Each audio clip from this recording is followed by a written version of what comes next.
യേശുക്രിസ്തു ക്രൂശിൽ മരിക്കാനുള്ളതിൻ്റെ കാരണം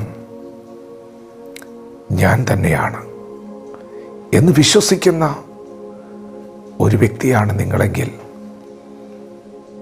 ഈ സന്ദേശം നിങ്ങൾക്കുള്ളതാണ്. യേശുവിനെ നിങ്ങൾ രക്ഷകനെന്ന് വിശ്വസിക്കുന്നുണ്ട്. ഒരിക്കൽ നിങ്ങൾ യേശുവിനെ കർത്താവെന്ന് വായുകൊണ്ട് ഏറ്റുപറഞ്ഞ് യേശുവിന് ഹൃദയം കൊടുത്തിട്ടുണ്ട്.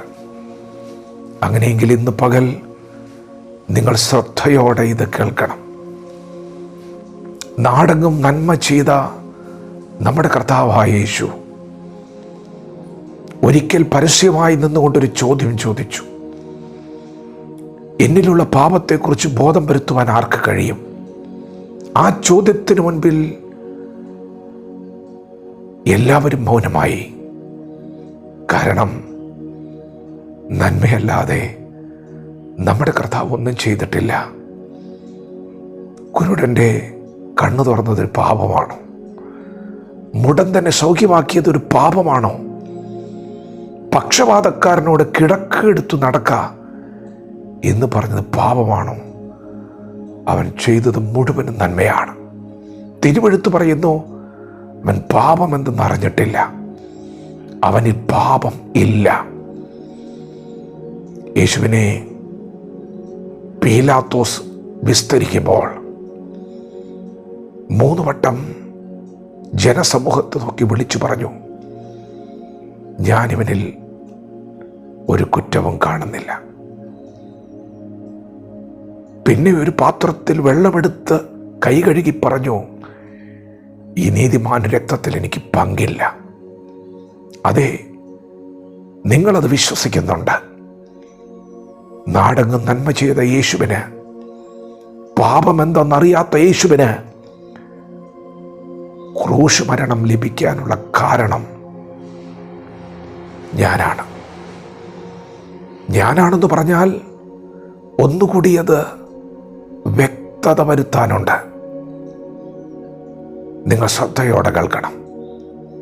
ഞാനാണെന്ന് പറഞ്ഞാൽ ഇന്നലകളിലെ എൻ്റെ പാപ സ്വഭാവങ്ങളാണ് യേശുക്രിസ്തു ക്രൂശിൽ മരിക്കാനുള്ള കാരണം. തിരുവെഴുത്ത് പറയുന്നു, പാപത്തിൻ്റെ ശമ്പളം മരണമത്രേ. പ്രിയപ്പെട്ടവരെ, ഇന്നലകളിൽ നാം ചെയ്തു വന്നിരുന്ന സകല പാപങ്ങളുടെയും ശമ്പളമാണ് യേശു കർത്താവ് ഏറ്റുവാങ്ങിയത്. തിരുവെഴുത്ത് പറയുന്നു, ദൈവത്തിൻ്റെ കൃപാവരമോ നമ്മുടെ കർത്താവായ യേശു ക്രിസ്തുവിൽ നിത്യജീവൻ തന്നെ. ദൈവം നമുക്ക് നൽകിയ കൃപാവരമാണ് ജീവൻ. എങ്ങനെയാണ് ആ ജീവൻ നമുക്ക് ലഭിച്ചത്? അവൻ തൻ്റെ ജീവനെ നഷ്ടപ്പെടുത്തിയിട്ടാണ് നമുക്ക് ജീവൻ തന്നത്. പ്രിയപ്പെട്ടവരെ, അങ്ങനെയെങ്കിൽ ഇന്ന് പകൽ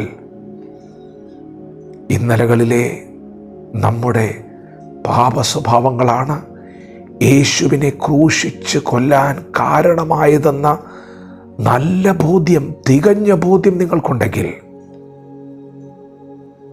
ആ സ്വഭാവം ഇന്നു പകൽ നിങ്ങളിൽ വാഴാൻ നിങ്ങൾ അനുവദിക്കരുത്. എൻ്റെ യേശുവിനെ ക്രൂശിച്ചു കൊന്നുകളഞ്ഞ ആ സ്വഭാവം ഇനി എൻ്റെ ജീവിതത്തിൽ ഉണ്ടാകില്ലെന്ന് പറയാനുള്ള ഒരാർജവം നാം കാണിക്കണം. ഉറച്ച നിലപാടുള്ളവരാകണം.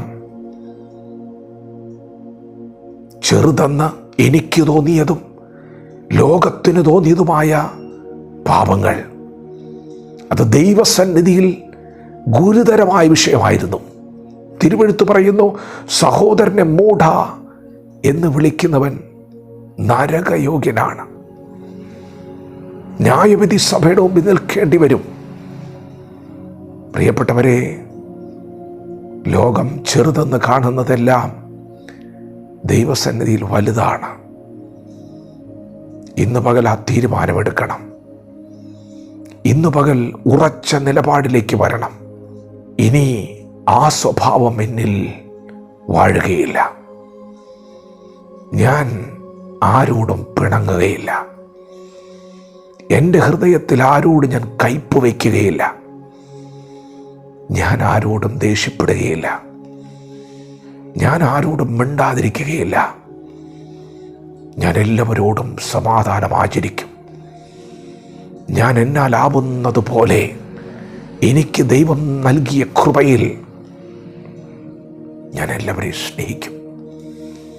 എൻ്റെ യേശുവിനെ ക്രൂശിച്ചു കൊന്ന ആ ക്രൂശ് മരണത്തിന് കാരണമായ സ്വഭാവങ്ങൾ, എൻ്റെ ഇന്നലകൾ ഇനി എൻ്റെ ജീവിതത്തിൽ കാണില്ല. ഞാൻ എൻ്റെ യേശുവിനെ വീണ്ടും ക്രൂശിക്കില്ല, ഒരിക്കലുമില്ല. ആ സ്വഭാവങ്ങൾ ഇന്ന് പകൽ വീണ്ടും നിങ്ങളിലുണ്ടെങ്കിൽ യേശുവിനെ നിങ്ങൾ വീണ്ടും ക്രൂശിക്കുകയാ?